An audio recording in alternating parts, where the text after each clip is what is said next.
नमस्कार मित्रमैत्रिणींनो, स्वागत आहे तुमचे श्री स्वामी समर्थ ज्योतिष कार्यालय या चॅनेलवर। मी मागच्या व्हिडिओत सांगितल्याप्रमाणे आता तुम्हाला ज्योतीच्या पूजेची माहिती देणार आहे। आज शुक्रवार 25 जुलै रोजी श्रावण महिन्याची सुरुवात होत आहे।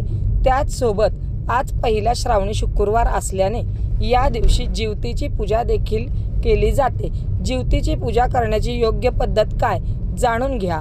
श्रावण महिन्याची सुरुवात आजपासून होत आहे। श्रावण महिना हा व्रतवैकल्यांचा महिना म्हणून ओळखला जातो। या महिन्यात महादेवांसोबत ज्योतीची पूजा देखील केली जाते। जीवतीला जीवंतिका असे देखील म्हटले जाते। या दिवशी श्रावणात येणाऱ्या शुक्रवारी ज्योतीची पूजा केली जाते।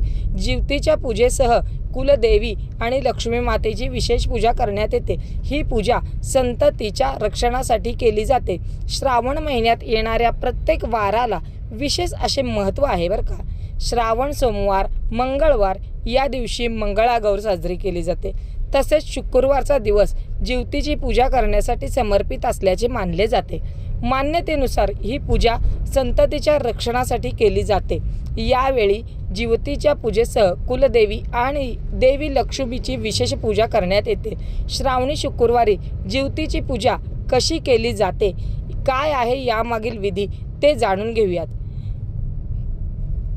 मान्यतेसह श्रावणात येणारा प्रत्येक शुक्रवार हा महादेव आणि ज्योतीला समर्पित आहे। आजपासून श्रावण सुरू होत असून आज पहिला शुक्रवार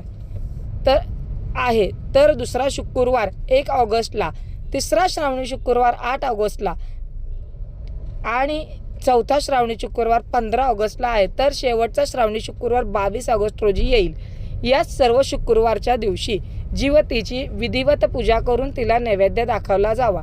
श्रावण महिन्यात ज्योतीची पूजा कशी करावी आणि काय आहे तिचे महत्त्व हे जाणून घेऊयात आपण। ज्योतीची पूजा करण्याची पद्धत ऐकून घ्या। श्रावणी शुक्रवारी कुलदेवी आणि देवी लक्ष्मीसह ज्योतीची पूजा करावी। यामध्ये फुले, आघाडा व दुर्वा या गोष्टी एकत्र करून केलेली माळ, हळदी कुंकू लावलेले 21 मण्यांचे कापसाचे गेज वस्त्र, गंध, हळदी कुंकू, तांदूळ लावून ज्योतीची पूजा करावी। त्याचसोबत 5, 7 किंवा 9 असे दिवे करून लक्ष्मी मातेची व ज्योतीची आरती म्हटली जावी। विड्याच्या पानांबरोबर सुपारी व फळे ठेवून दूध, साखर आणि चणे फुटाण्याचा नैवेद्य दाखवला जावा। ज्योतीची पूजा झाल्यानंतर तिचे औक्षण करून आरती म्हटल्यानंतर घरातील मुलांना पाटावर बसून त्यांचे औक्षण केले जावे। त्यांच्या कल्याणासाठी आणि दीर्घायुष्यासाठी प्रार्थना केली जावी। काय आहे ज्योतीची कथा? पौराणिक कथेमध्ये उल्लेख केल्यानुसार मूळची राक्षसी असणारी जरा मगध देशात राहत होती। त्यावेळी मगध राजाला शरीराचे 2 वेगवेगळे भाग असणारा पुत्ररत्न प्राप्त झाला। त्यामुळे जन्मताच त्याला राज्याबाहेर फेकून देण्यात आले। त्यावेळी जरा राक्षसनीने त्या बाळाचे 2 वेगवेगळे भाग एकत्र करून त्या बाळाला पुन्हा जीवनदान दिले। म्हणून ते बाळ जरासंध या नावाने ओळखले जाऊ लागले।